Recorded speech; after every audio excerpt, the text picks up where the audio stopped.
Une interview assez longue d'Hamilton, qui savait dès 2012 que Mercedes allait rapidement surpasser McLaren. Donc revenons un peu sur cette interview qui est assez dense, on va voir ça tranquillement.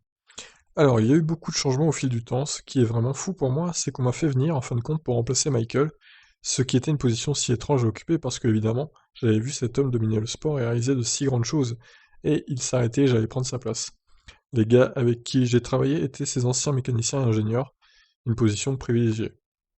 Cependant, ils avaient eu des moments difficiles et la voiture n'était pas bonne. Je pense que ce qui était vraiment génial, c'est que lorsque je suis arrivé, j'ai pu personnellement mettre mon empreinte sur la voiture et faire beaucoup de modifs, en particulier en 2013. Et puis nous avons travaillé ensemble collectivement. Je savais que nous aurions un moteur génial, parce qu'ils avaient déjà commencé à développer le moteur avant même que je ne prenne ma décision de rejoindre l'équipe, avant que je signe le contrat. Étant donné que j'étais avec Mercedes chez McLaren, j'ai pu aller à l'usine, je savais ce que faisait Mercedes. Je savais que McLaren allait sortir de son contrat avec Mercedes et je savais que je voulais être avec Mercedes-Benz parce que je pense que c'est une marque tellement emblématique et je pense qu'ils étaient tellement passionnés par ce qu'ils voulaient réaliser. Oui, donc au final, Hamilton, il est pas allé chez Mercedes au pif, hein, il avait déjà des cartes en main pour savoir que Mercedes allait être compétitif, vu qu'il pouvait aller à l'usine, etc. Je pense aussi que les gars sont tout simplement très équilibrés, même quand vous êtes sur le podium, les gars ne sont jamais trop excités. Ils ne sont pas en train de faire la fête, ils sont déjà de retour à leur bureau en ce moment. Je suis sûr qu'ils sont déjà de retour à leur bureau, en train de faire des courriels, de travailler sur les pièces de rechange pour la prochaine course, de travailler sur la suite pour essayer de prendre de l'avance. Et c'est ce que cette équipe a toujours été. Toto Wolff n'est pas venu célébrer ce 7ème titre sur le podium au milieu de ces rumeurs de départ. À la place de... C'est Leo Stevens, mécanicien numéro 2 de Lewis Hamilton, qui est venu. Mais cette absence ne signifie rien pour Hamilton, simplement la modestie du directeur d'écurie. J'ai été un peu surpris, nous ne le voyons que très rarement sur le podium, et il est venu faire une interview, alors j'ai pensé qu'il allait monter. Mais je pense que même si ça aurait été bien qu'il soit là-haut avec nous, je pense que c'est une vraie démonstration de leadership.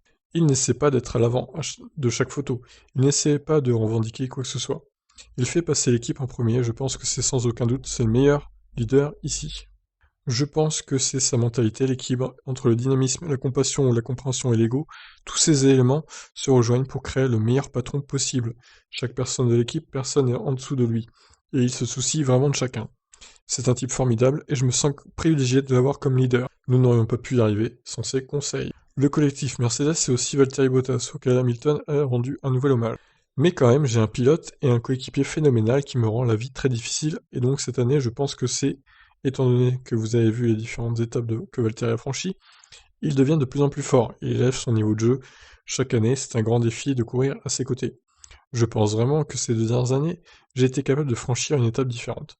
Vraiment un pas de géant, je dirais, dans les domaines positifs, et je pense que cela vient de l'âge. Avec l'âge, pardon. Je vieillis maintenant, et tout en ne laissant pas mon côté physique décliner, j'ai pu vraiment, je pense, que devenir... Oh putain, la traduction... Je pense que devenir plus fort me fait du bien. Cette année, j'ai ressenti cela, en être de plus en plus fort. Je pense que c'est Alexandre C qui a encore fait la traduction. Voilà, c'était sûr. Toujours lui, hein. Et Lewis Hamilton et Mercedes se tournent déjà vers l'an prochain. C'est bien le signe de la mentalité qui prévaut dans l'équipe, même si Hamilton a jeté un doute sur son avenir en conférence de presse. À partir de demain, nous nous concentrerons sur la suite. Nous nous concentrerons sur la façon dont nous pouvons être meilleurs. Mercredi, nous aurons une grande réunion d'équipe pour essayer de comprendre ce qui aurait pu être mieux fait. Nous analyserons à quoi ressemble la prochaine voiture et ce qu'il faut faire pour améliorer le moteur, la souplesse de la conduite, l'utilisation des pneus, toutes ces choses. Donc voilà pour cette interview un peu avec une traduction bancale hein, de notre ami Alexandre C. Toujours un peu bâclé ces traductions, c'est un peu dommage. Il y a du bon et du moins bon. En tout cas, voilà, Hamilton, il savait déjà, avant qu'il rejoigne Mercedes, du coup, que le moteur allait être surpuissant, puisqu'il avait fait des visites à l'usine. Voilà ce qu'on peut retirer de cette interview.